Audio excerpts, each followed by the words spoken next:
Once you see these signs, you're entering a higher vibration zone. There's a moment quiet, almost imperceptible, that arrives like a whisper in the storm. You're not sure when it started or how it unfolded, but suddenly you begin to notice the world isn't quite the same. It's like waking up in a familiar room, but all the colors are more vivid, the shadows more profound, and there's a new weightlessness in your chest. That's the moment you begin entering a higher vibration zone. But let me tell you something profound. This new frequency doesn't arrive with trumpets or fireworks. It arrives with subtle shifts in your perception, your energy, your very essence. And once you see these signs, you can never go back. I need you to sit with this truth. Most people sleepwalk through life, oblivious to the energetic frequencies that govern their emotions, their choices, and the patterns they repeat. But not you. Not anymore. You're here because something in you is stirring. You've begun to feel that the old ways of being, the reactive thoughts, the empty pursuits, the constant noise, no longer feed you. That's the first sign. The dissatisfaction isn't boredom. It's your soul whispering, "We're ready to rise." Click subscribe to this channel to get more profound spiritual lesson. Let me ask you something. Have you ever been in a crowded room and suddenly felt completely alone, not in a sad way, but in an awakened way? Like the conversations around you became static and you could feel your own breath, your own heartbeat, like a drum calling you inward. That, my friend, is one of the earliest indicators that your vibration is shifting. You're no longer tuned into the same frequency as the collective noise. You're not rejecting the world, you're simply rising above it. Another unmistakable sign is your increasing sensitivity. But you may start to feel overwhelmed by certain environments, processed foods, or even media content that once entertained you. What's happening isn't weakness. It's refinement. Your energetic body is shedding the dense frequencies it once tolerated. You can't unsee the impact of low energy anymore. But the news feels like a poison. Gossip tastes like ash. Violence in entertainment becomes intolerable. You feel this because your energetic field is becoming a sacred space. It's like tuning a violin. You're beginning to resonate with the divine harmony of the universe. And then comes the solitude. Not loneliness, no, but a deep pull toward being alone. You may find yourself canceling plans, seeking nature, or sitting in silence for hours without needing explanation. It's not depression. It's realignment. You are shedding external identities and returning to your core frequency. And in that stillness, something ancient awakens.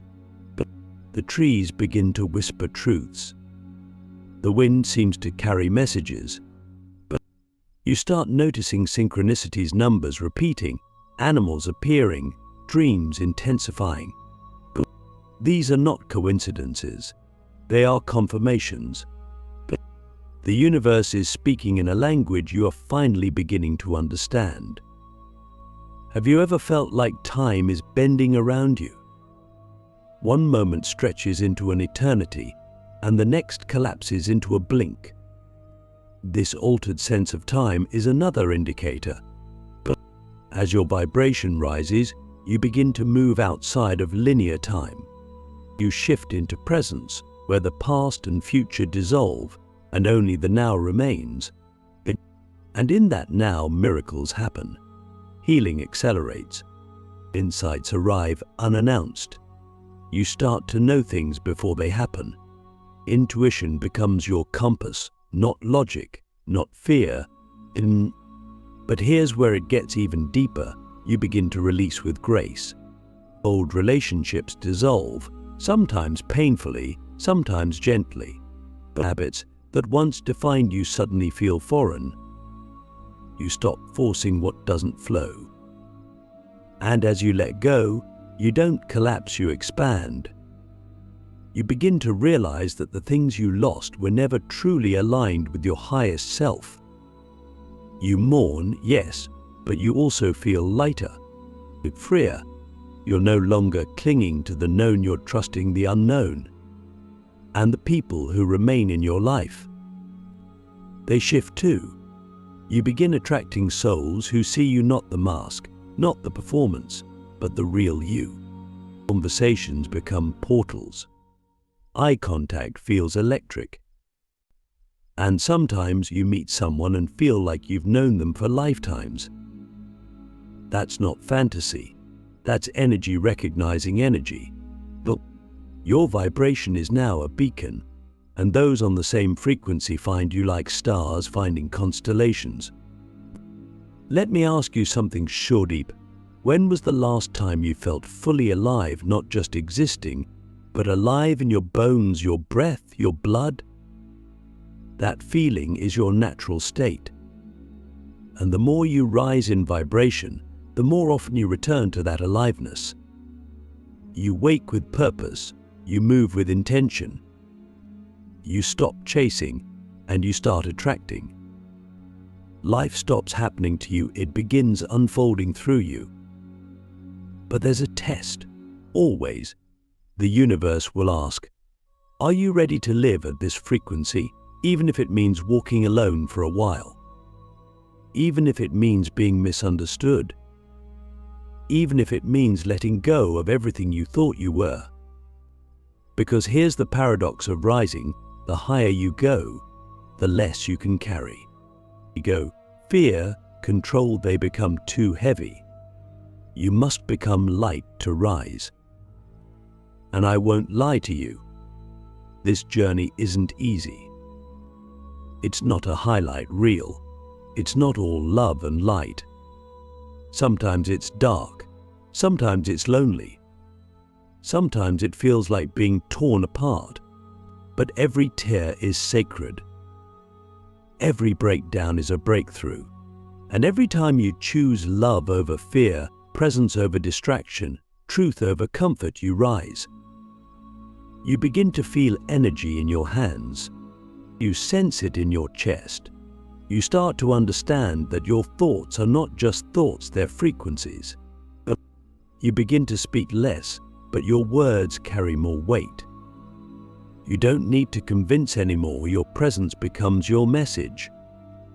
You walk into a room and shift the energy without saying a word. That's power. That's vibration. That's alignment.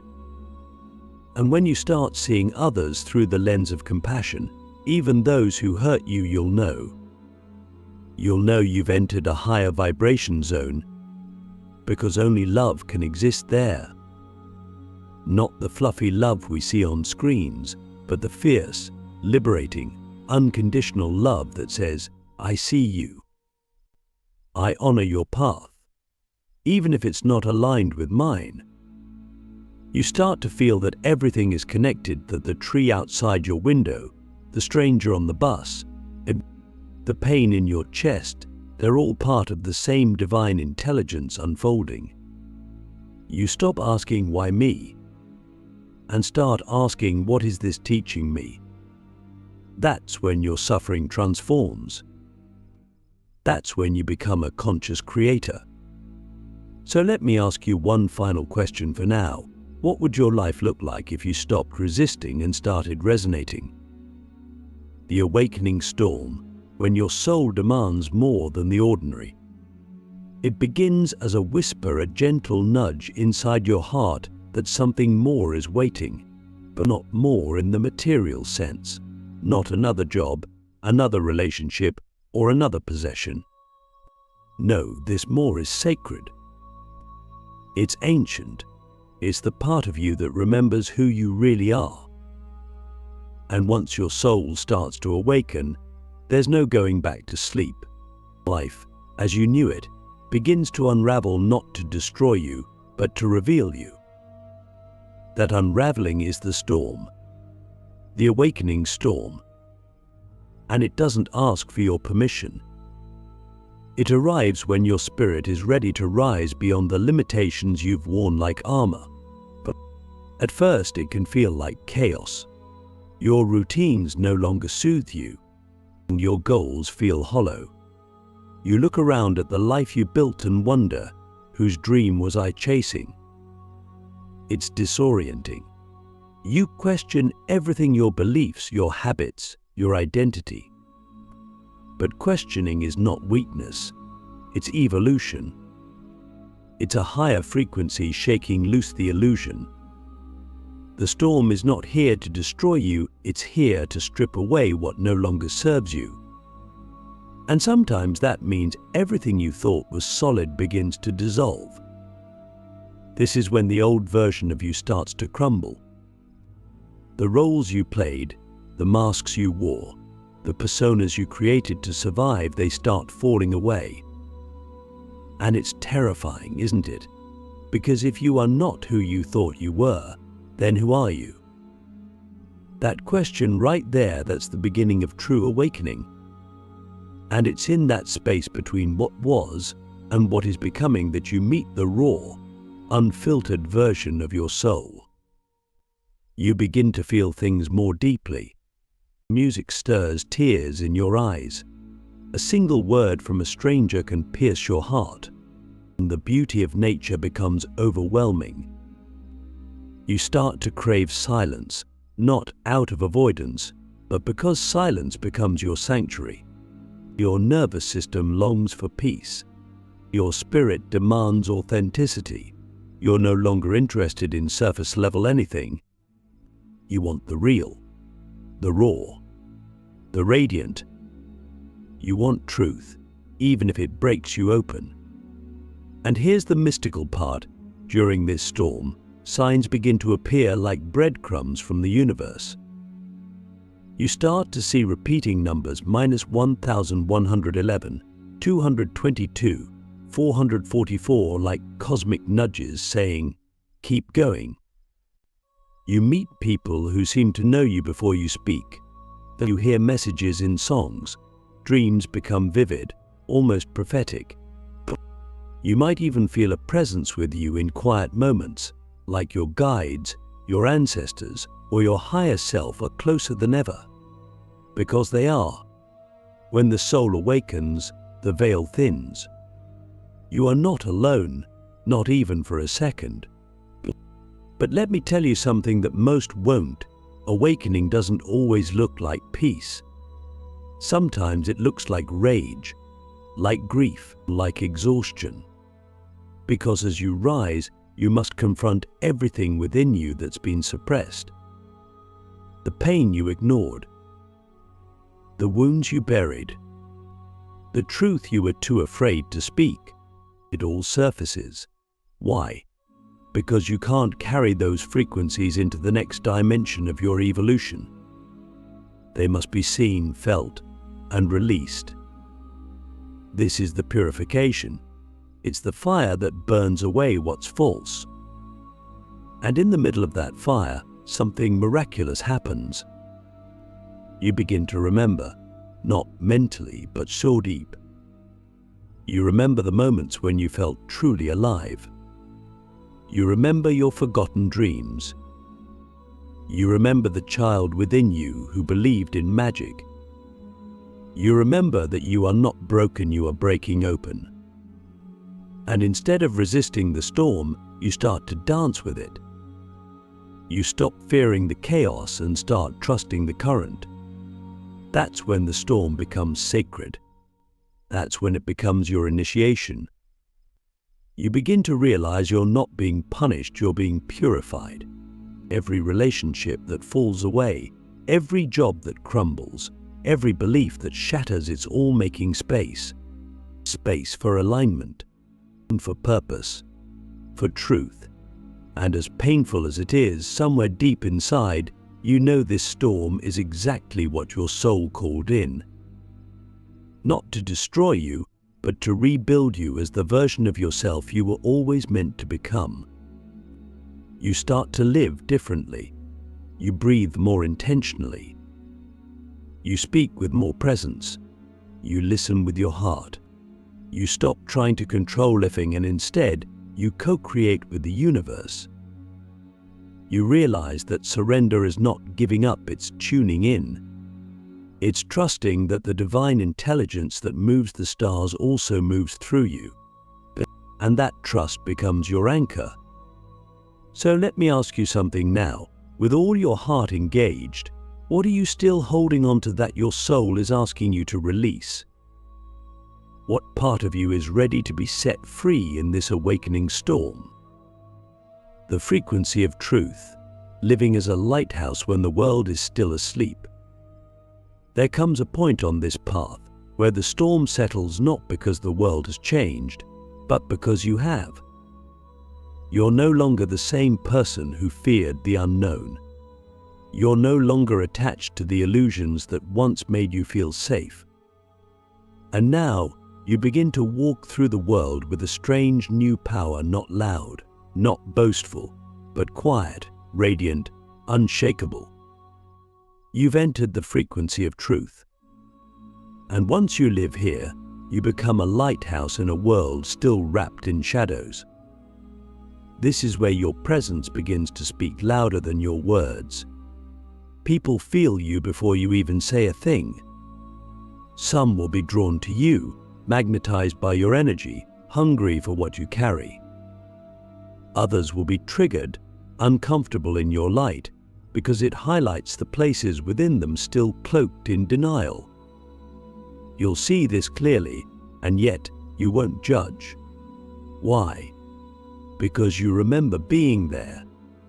You remember the numbness, the confusion, the resistance. And so you hold space, not out of superiority, but from a deep knowing that awakening is not a race, it's a rhythm. And every soul moves in its own time. As you continue to rise in vibration, you begin to live in alignment with your soul rather than your ego. You no longer act from fear, obligation, or validation. You act from integrity, from intuition, and from inner knowing. You say no when it dishonors your truth. You say yes when it expands your spirit. And in doing so, you start to experience a strange paradox. Life becomes simpler, yet more profound. You no longer need to chase meaning, it finds you in the ordinary. A sip of tea, a glance at the sky, a single breath becomes a prayer. And still, the world around you may remain loud, chaotic, asleep. But now, you don't try to fix it. You don't fight it. You simply shine. You become a living frequency, a vibration that reminds others of what they've forgotten. You don't preach, you embody. You don't force, you invite. And those who are ready, they feel it. They awaken not because you told them to, but because your energy gave them permission to remember. Yet this path is not without its solitude. There will be moments when you feel like a foreigner among your own people, when your conversations feel hollow, when your silence feels like the only truth in a sea of noise. That's the cost of clarity. It separates you, but it also connects you to something far greater. The divine becomes your constant companion. The universe begins to respond to your vibration, not your words. Synchronicities increase, manifestations quicken, and you realize you don't have to beg for anything. You just have to align. This is where your soul begins to lead. You follow the inner pull, even when it makes no logical sense. You trust the invisible more than the visible. You begin to live in harmony with the flow, not against it. And in that flow, you find peace, not the peace of escape, but the peace of presence. You stop seeking the light because you realize you are the light. You've always been. So let me ask you this, from the deepest part of your being, If you truly lived every day as your most awakened self with nothing to prove, nothing to hide, and nothing to fear what would change, who would you become? And what kind of world would you help create? The final unveiling, when you become the mirror of the universe. At some point, without warning, the final veil lifts. You're no longer striving to awaken, no longer trying to climb towards some imagined spiritual summit. Instead, you realize you've always been what you were seeking. The divine isn't something out there to be found, it's something within you, quietly waiting to be remembered. And in that remembrance, you become the mirror of the universe itself. You reflect back to the world its own sacredness, its own potential, its own light. You don't just walk through life, you ripple through it. Every word, every breath, every glance carries the frequency of truth and love, and even those who don't understand it can feel it. This is where the journey transforms into embodiment. You are no longer chasing signs, you are the sign. You are no longer looking for answers, you are the question and the answer, echoing through each moment of presence. You begin to see others not as separate, but as fragments of the same divine mosaic. Their pain is your pain, their joy is your joy. Their awakening is your awakening. And suddenly compassion becomes effortless. Forgiveness becomes natural. You don't force love, it flows through you like breath, like light, like the primal rhythm of the cosmos itself. And still, life continues. Bills, traffic, loss, uncertainty. But everything is different now. Because you are different. The outside world no longer determines your inner peace. You've anchored yourself in something unshakable, the eternal core of your being. And from that place you respond to life with grace. When challenges arise, you don't collapse, you expand. You meet the moment with presence, knowing that every difficulty is an invitation to go deeper, to rise higher, to love more fully. Even your pain becomes sacred. Even your shadows become teachers. There is a kind of quiet power that comes with this stage. You don't need to be seen, but when you are, people feel something different. They feel safe. They feel inspired. They feel seen. Not because you're trying to be anything, but because you are everything. You've emptied yourself of pretense, of masks, of the need to impress. And what remains is purity, authenticity. A soul fully awake, fully human, and fully divine. You begin to live in service not out of obligation, but out of overflow. Your cup is full, and it spills into the world effortlessly. A single word from you can shift someone's entire day. A single act of kindness can ripple through timelines you'll never see. You no longer need to be the center of attention. You've become the still point in the chaos, the eye of the storm. The presence that heals without trying. And then comes the deepest truth of all, the one that humbles you to your knees. You are not separate from the source. You never were. The divine isn't just a force you connect with, it's the essence of who you are. Every cell in your body, every beat of your heart, every thought you think, it's all sacred. You don't just believe in miracles, you are a walking miracle. And when you look in the mirror, you no longer see just a body, or a name, or a past. You see the infinite staring back through your eyes.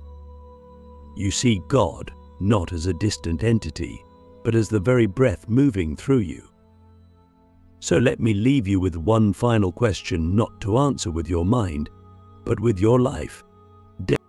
What would happen if you lived every moment as if the divine was seeing through your eyes, walking through your feet, loving through your hands? What if you stopped seeking the light and started being it? Because once you see these signs, you're entering a higher vibration zone. And once you enter, you don't return, you radiate. And you rise, you remember. And the world around you begins to change, not because you forced it, but because you became the change. You became the mirror. You became the message. And most of all, you became the truth.